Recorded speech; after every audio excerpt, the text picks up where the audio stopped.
Reading with your kids. Hola, ni hao, konnichiwa, assalamu alaikum, shalom, mahaba, moni muli wanji, namaste, jambo, bienvenidos. Hi, my name is Jevly, and this is the Reading with Your Kids podcast. We are coming to you from the beautiful neighborhood of Reedville, in the southwest corner of Boston, Massachusetts. We are so delighted that you are joining us in our mission to help families grow closer through reading. Please be sure to subscribe to the show in the iHeartRadio app, on Spotify, Amazon Music, Apple Podcasts, Good Pod, Podcast Addict, Stitcher Radio, wherever you find your podcast. Our guest today is coming to us from Berlin in Germany. His name is Stephen Bench Capon, and he is here to celebrate Oslo, or the whale whose tail looked a bit like a Wellington boot.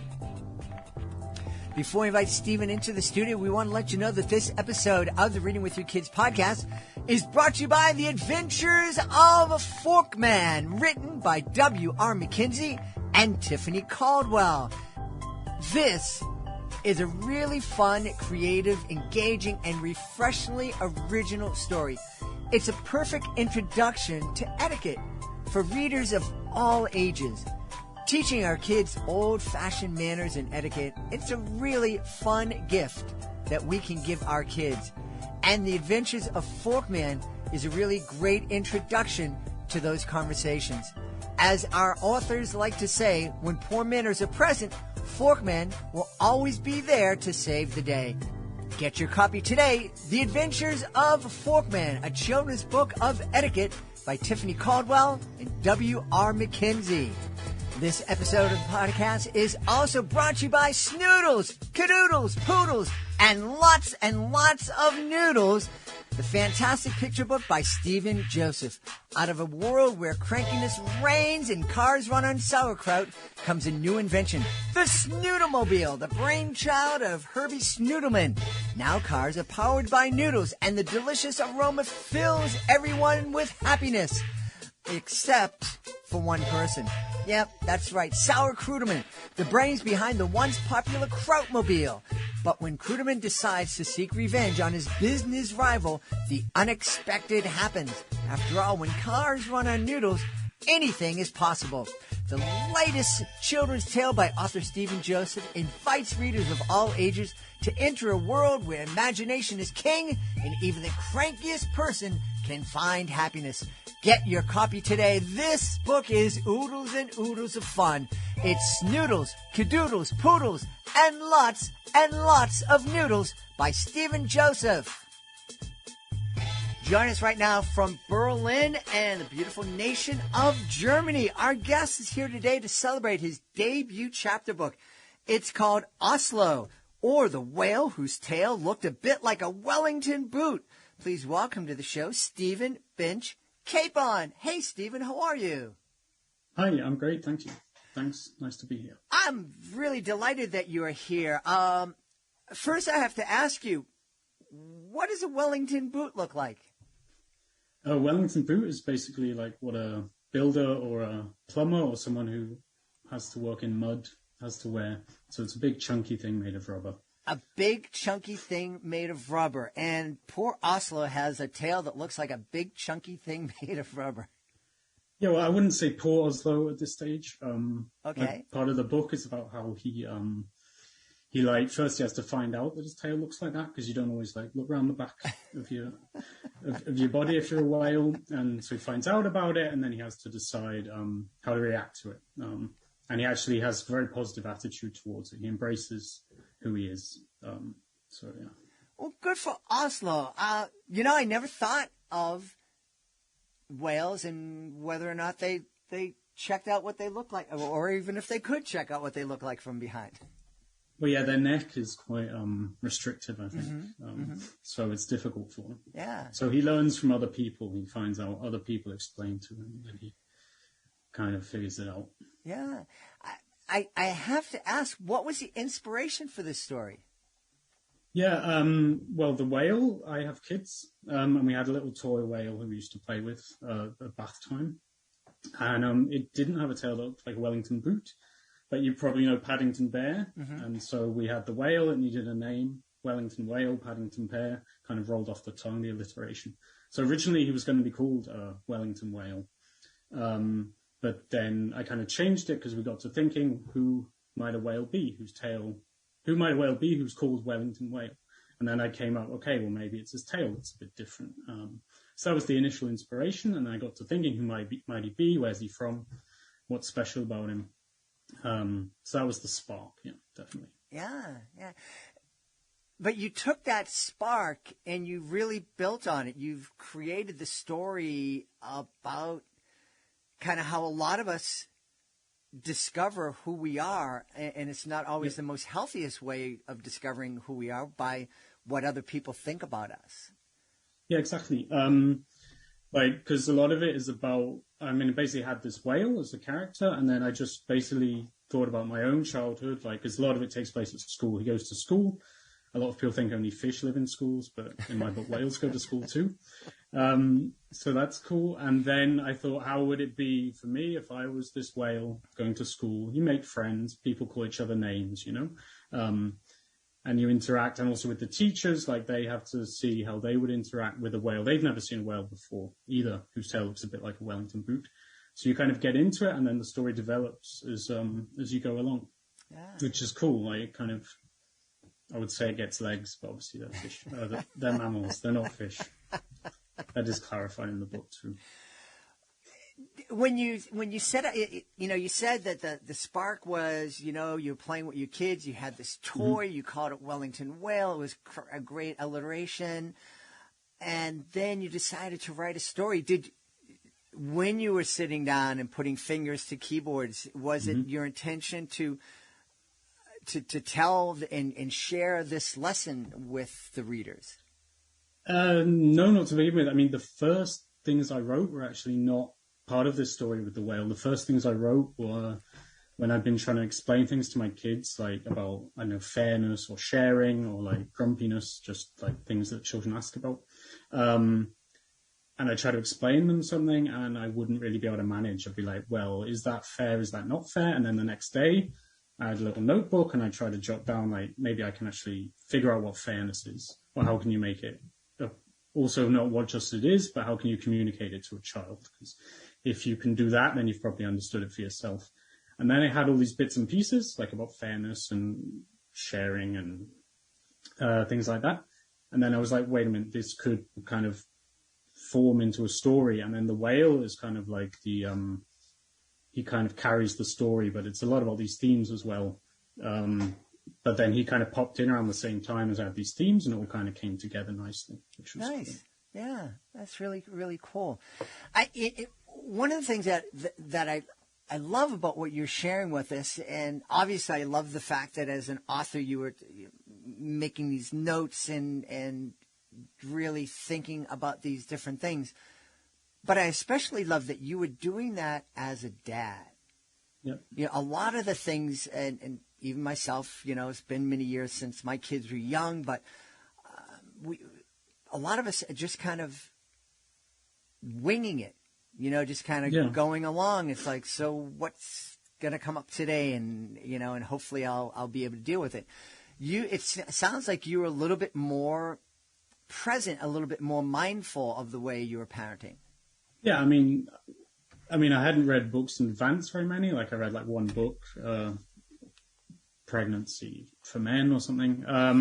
But then actually when the children start asking questions, you can't be prepared for everything they're going to ask, right?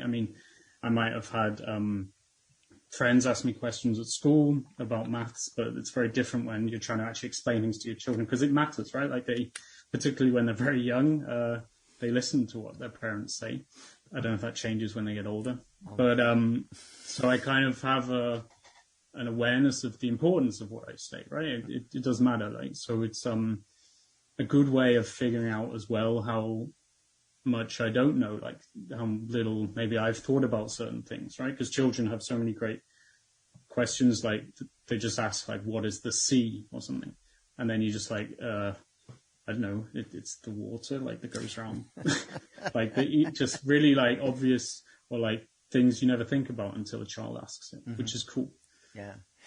That is cool. And I think one of the neat things about being a parent is that it helps us look at the world from a brand new perspective. Mm-hmm.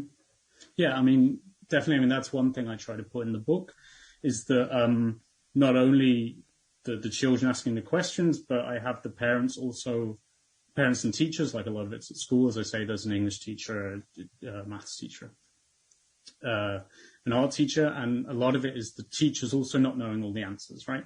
Like, because, I mean, it's easy to teach something from a book, but then if the child asks a question, even the teachers don't always know straight away, right? Like, particularly questions that start with why, which obviously there's a bit in my book about how the whales' favourite questions are the ones that start with why, because they have the most interesting answers, but they're also the hardest to answer because you can't just look it up, like, what's the capital of Japan? It's Tokyo, but why is something, then you really have to get into the details of it and you have to understand it. Mm-hmm. And yeah, so I try to answer some of the children's questions, but also show them that the answers are kind of complicated, mm-hmm. Mm-hmm. even for grown-ups. Mm-hmm. Like, it's kind of aimed, like some of the feedback I've had has been from parents, and they've said they really, like, they understand that it's almost as much for parents as for children, because the parents see themselves in it and they know that they've been put on the spot by their children mm-hmm. for some of these questions.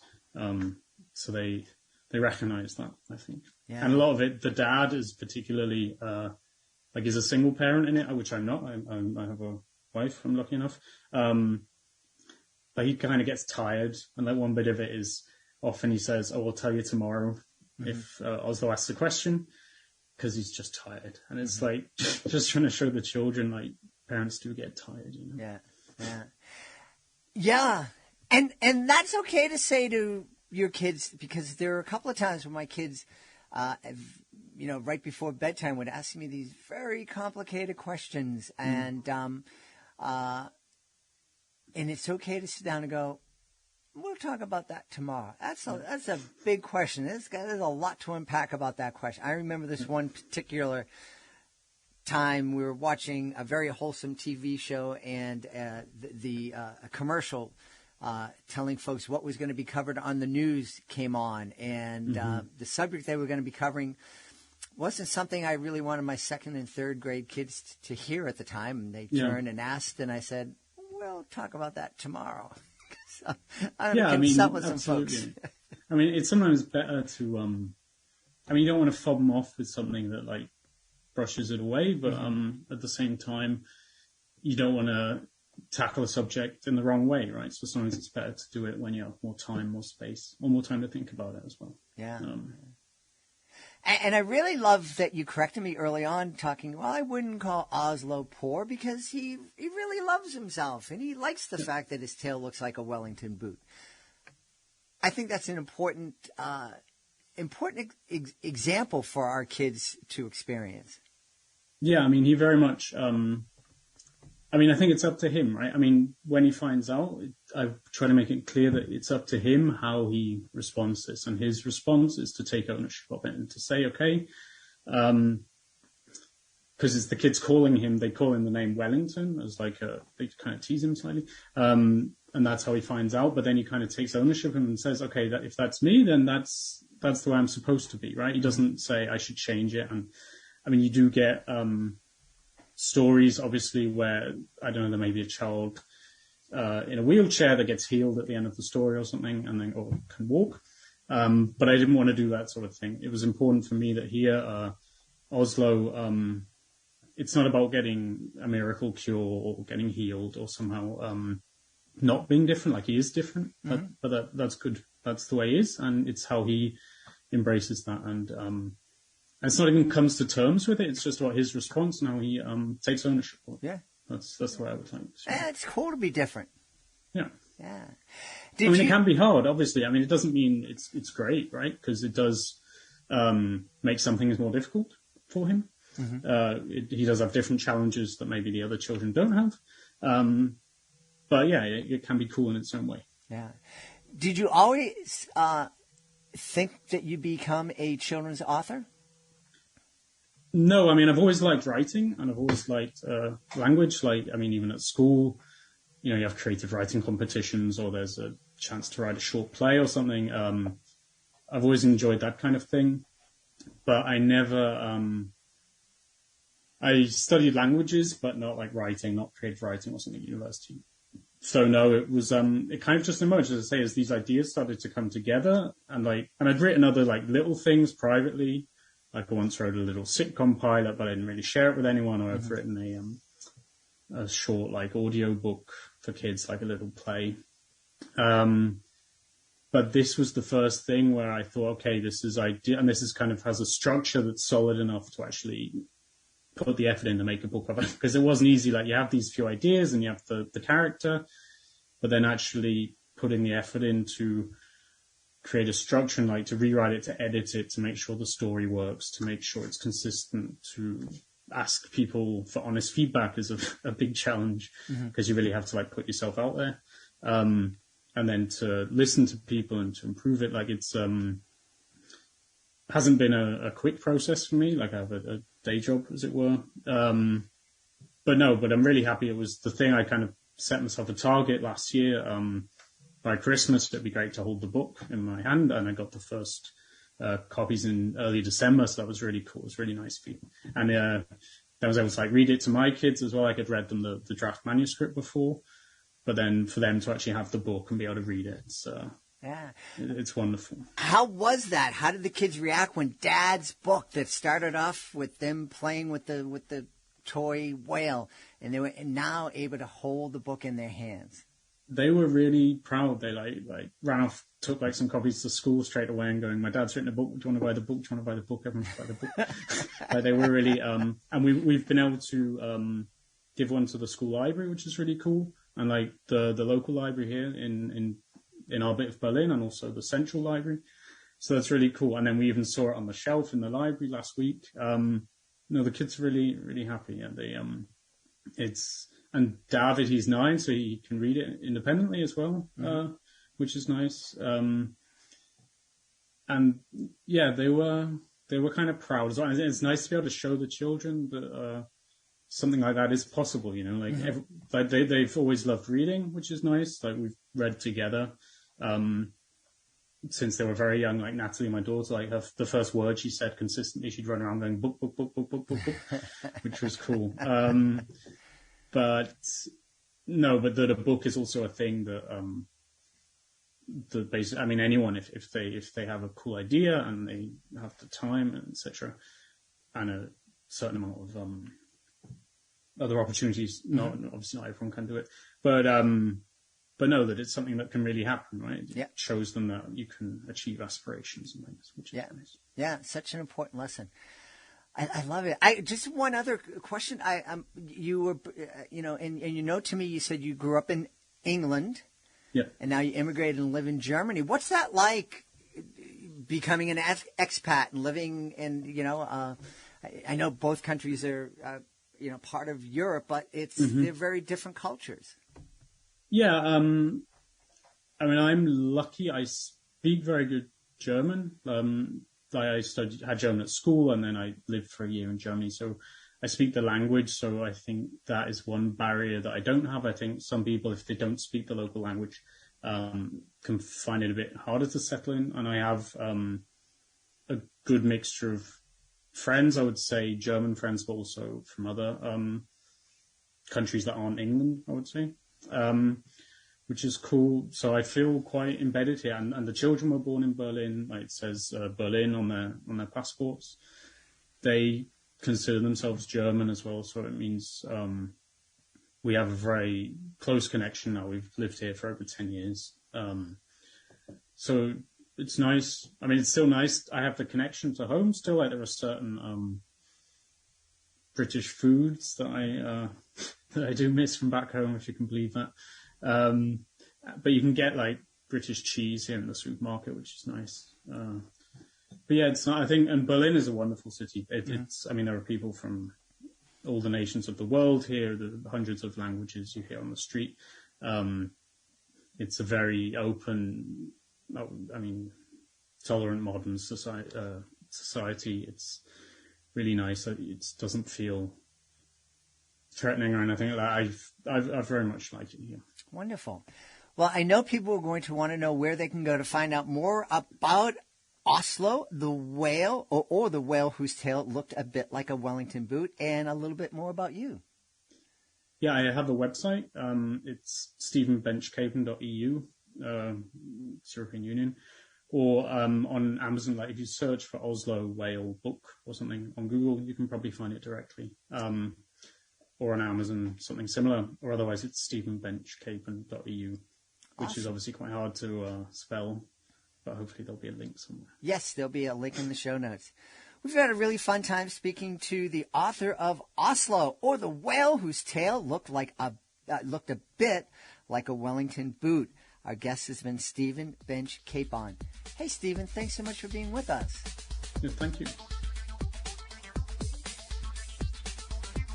Please be sure to join us for the next episode of the Reading with Your Kids podcast. We're real excited. The former chief White House correspondent for Associated Press, Ben Feller, he is here to celebrate his debut picture book. It's called Big Problems, Little Problems.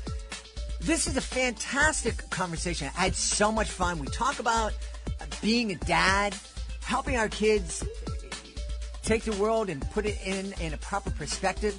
We talk a little bit about Ben's experience working in the White House during the Bush and the Obama administrations. He was the first reporter to ask a question at any press conference. How cool is that? We also talk about flying in Air Force One. And, you know, we have a great team of interns working for the podcast. I also asked Ben to give them some advice, and I think his advice is really fantastic and would be useful for any aspiring correspondent, any aspiring journalist. And I think it's really just great advice for anybody. You don't want to miss this next episode. Ben Feller, Big Problems, Little Problems. That's the next episode of the Reading with Your Kids podcast. Hey, if you are an author of a fantastic children's book, or if you are an aspiring author and you're close to having your book published, please be sure to visit readingwithyourkids.com. Click on the Authors Click Here button at the top of the page to find out how we can help you celebrate your book. You know, once your book is finished, that's when the real work starts, because you, being an author, you always aspired to be an author, and you loved writing and you loved creating, but now you have to be the CEO of your book business. You need to be the marketer, the publicist. It's a lot of work, but you don't have to do it alone. You can be a guest here on the podcast and tell the world about your book in a long-form conversation. You can submit your book to our Certified Great Read panel and let families everywhere know that your book belongs on your family bookshelf. And you can also take part in our monthly promotion program. We are so excited about this program. You will be celebrating your book with commercials on the podcast, with messages to our 98,000 plus social media followers. Display your book on our nationwide network of digital pedestrian billboards. Imagine your book being displayed on pedestrian billboards in Boston, Atlanta, Los Angeles, Sacramento, Toledo, Ohio, Albany, New York, Hermiston, the bustling metropolis of Hermiston, Oregon. We can do that for you. And we'll also display your book in whatever live event we'll be participating in a particular month. Check it out today. Go to readingwithyourkids.com, click on the Authors Click Here button at the top of the page, and scroll on down. I want to thank the folks who made today's show so wonderful. Chris wanted to start by thanking our guest, Stephen Bench Capon. Please be sure to check out Oslo, or the whale whose tail looked a bit like a Wellington boot. I also want to thank my team, Fatima Khan, Rory Grady, Nicole Bel Castro, Ashley Contreras, Mirabella Q, Rain Pan. I want to thank my beautiful wife for all the support she gives me. Most of all, we all want to thank you. Thank you so much for taking the time to join us today. And as always, thank you so very much for taking the time to make the world a better place by reading with your kids. I'll be looking for you in the next edition of the Reading with Your Kids podcast.